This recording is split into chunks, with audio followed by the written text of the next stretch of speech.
Beautiful, isn't it? Caprock Canyons is a home to Texas bison, 14,000 acres for the last remaining part of the great southern herd. Animals brought back from the brink of extinction by the wife of a legendary rancher. Channel 8's Jason Wheeler made the trip 285 miles northwest of Fort Worth to get the true story that's better than Texas legend.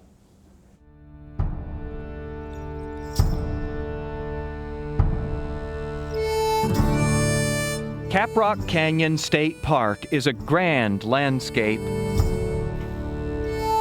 even without one of its biggest natural features. At one time there was 30 to 60 million bison roaming the plains. In the late 1800s, the sun set quickly on what was once a proliferation in the Panhandle. Skulls and carcasses stacked up as bison were hunted to near extinction for their leather.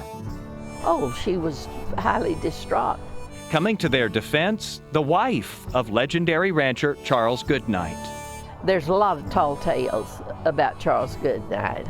This is the true tale of how Goodnight's wife persuaded him to save several stray bison. She fixed the bottles and bottle-fed the orphans. More than a century later, what started small 5, 7 calves, we don't know for sure, has grown. Come on, girls. Nice and easy. To a healthy herd. Number 57, you gotta watch out for her. Of 100. And 31 of them are pregnant. We know that because they were just rounded up for their annual exam. 149. and then we do an overall health check, make sure everybody's good. Including blood work, which has already proven these bison have unique DNA. There are no others like this. Park Superintendent Donald Beard explains this is the last of the Southern Plains herd, which some now like to call the Texas bison. Okay, here he goes. Corralled in a small part of Caprock Canyon for years, they recently went the way of the bald eagle and the deer and the prairie dogs here. The bison now free to roam this sprawling park.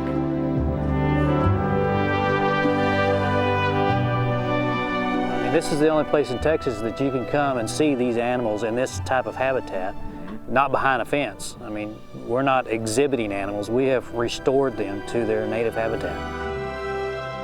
But opening up the park to the herd also brought a big challenge, about 12,000 acres big, in fact. Now that they're free to roam pretty much anywhere they want to here, the new dilemma, how do you keep an eye on them?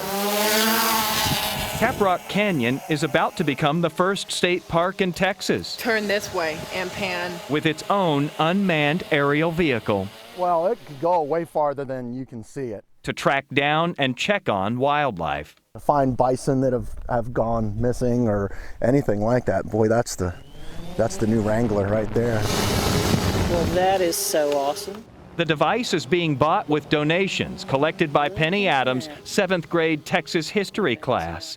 The Conroe teacher hopes that in addition to tracking the bison, these stunning bird's eye images might inspire Texans to come see the herd for themselves.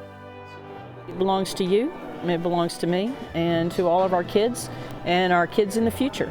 The bison have already drawn a relative stampede of visitors.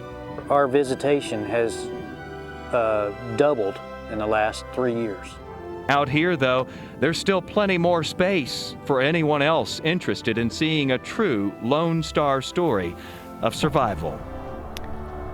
Texas is kind of like Mr. Goodnight. There's all sorts of tales about Texas, but this is a good tale. Jason Wheeler, Channel 8 News. Great story. Just beautiful, beautiful pictures. Wonderful animals, but they can be a little unfriendly during mating season. Yeah, and, they're huge. They can be, and they're tough. Massive animals. You know, that's the kind of story you like to see. Oh, yeah. Jason Wheeler, was it Chase who did that? Chase Horner. Chance Chance shot that, and I mean, just great photography. I mean, if you haven't been up in the Panhandle, the eastern side of the Panhandle, it's spectacular up there. Gorgeous. Beautiful. Absolutely beautiful stuff. Our thanks to them for sharing that with all of us.